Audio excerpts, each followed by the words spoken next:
Hello and welcome. What you're hearing is the sound of CW in a beautiful, beautiful Collins KWM-2. This radio was brought to me by one of my customers to have a look at and evaluate some damage. It had no transmit, no receive when he got it and plugged it in. And when I pulled the radio open, there was a couple of tubes that were just falling out, laying in the chassis. And you notice the VFO knob is missing and part of the bezel is gone. I have the VFO knob. It looks to be in pretty good shape. It had a couple of bent washers, and the snap ring in there is broken, so I got to put a new one on it. And the compression spring was bent, and I've already straightened it back out. I know the camera makes it look a little funny, but it's fine. And that sits down inside the radio and runs on that little groove in there that spins the VFO around. So, how does this happen? It's from poor packing.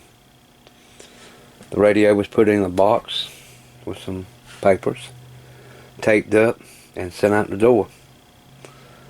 During shipment, the box gets thrown around, vibrated, riding in the back of trucks, conveyors or whatever, and the radio took a front impact directly onto the VFO knob, which broken the plastic bezel. So I told him he had three options. One, we can go on eBay and some of the antique radio forums and hunt around to see if we can find one. The problem is, these radios are not parted out like a lot of the other radios. The quality of Collins is just wonderful. So you don't see these get scrapped out as much as you would some of the other brands. I told him to bring me the rest of the broken bezel, and we would try to reassemble it like a puzzle and see if we can get it back together and see how it looks. And if it looks good enough, we'll roll with it. He told me it was in about 12 pieces. I said, we'll bring it anyway and we'll give it a try. Sometimes you can work wonders with epoxy and super glue. The third option is to try to put it back together, send it off to someone that has a 3D printer, and take a block of plastic and scan it and try to print it out. So we really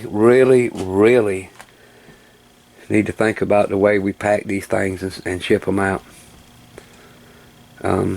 One thing that can be done on a radio of this vintage is to take styrofoam board, cut it to the size of the front of the radio, cut out the holes where the knobs are, fit it up next to the radio, do the same thing to the next piece, and keep building it out until you get several inches thick on the front of it. This way the foam can absorb without pushing in on all the controls. Then wrap the radio in a couple of sheets of foam, put it in a box and pack it, and then take this box and put it inside another box, and that will save a radio. I mean, these radios can weigh anywhere from, I've seen radios come in anywhere from 30 to 65 pounds. And then if you got something like an old Apache TX1 or something, they weigh nearly 100 pounds. So you got to be real careful in packing these things. So I'm waiting for the go on the customer, and when he gives me the go, and make sure everything is settled up, everything's still in pending. So we're just waiting for the pending to clear. Then what I'm going to do is take the radio apart, check all the brackets, screws, make sure everything's tight, nothing's come loose or vibrated out.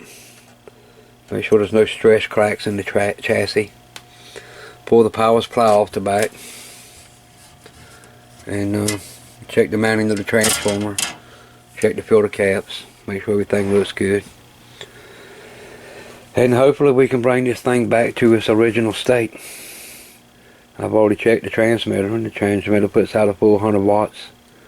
There's no transmit on 10 meters, but it's transmitting on every band but 10 meters. So I also noticed I didn't get no receive on 10 meters, so maybe the crystals are missing.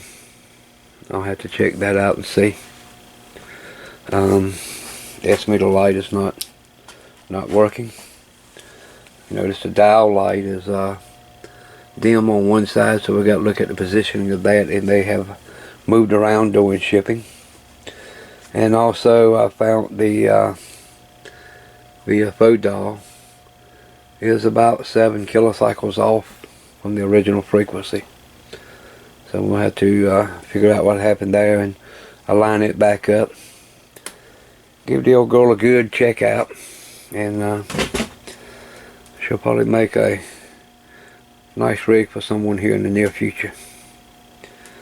But please guys, when you pack these things, think about what you're doing.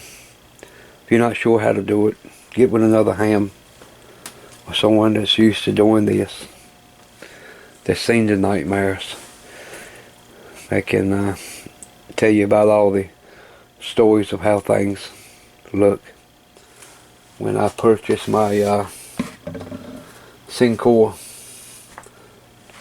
CX61 scope, I got it at such a deal I didn't even want to complain to the seller, but the bezel was broken here on the bottom right hand corner, and it had an intermittent problem on the display.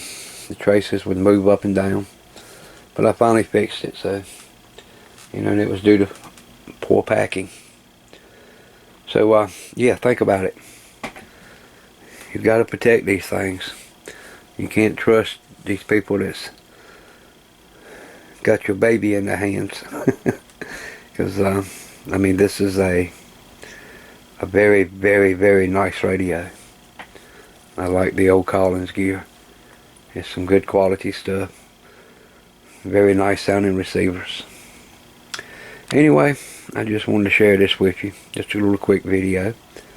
And when we get the okay from the owner, then we'll crack it open and go through it, and might post up a follow-up video on it. Anyway, if you like the video, hit the big thumbs up button, and we'll catch you next time.